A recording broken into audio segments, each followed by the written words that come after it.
יום ד' ה-26 ליולי. קיבלנו עוד פעם דולבים מ-HP.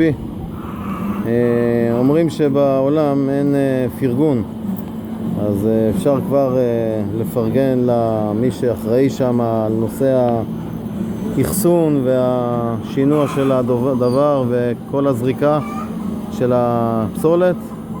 היום ממש אפשר להגיד כמעט ולא היה פלסטיקים, ממש שיפור מעולה, באמת. איזה צבעים יש לאוכל, תראי הדס, תראי איזה תמונה, וואלה, תאמיני לי, הייתי פה זורק מישהו לאיזה אמבטיית בוץ. תראי איזה יופי, זה ארוז, אנחנו לא רואים פלסטיקים, באמת שיפור. טוב, נו, HP זה אנשי מחשבים, לא? תרנגולות רגועות עלו באיזה 3 קילו כל אחת.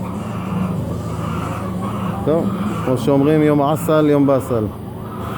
הנה הלוחמים שלנו, אני מצלם אותם מרחוק, למה זה סיווג גבוה, אסור שיראו את הפנים שלהם, זה לוחמים שאסור שיראו אותם. יאללה, יום טוב, בריאות.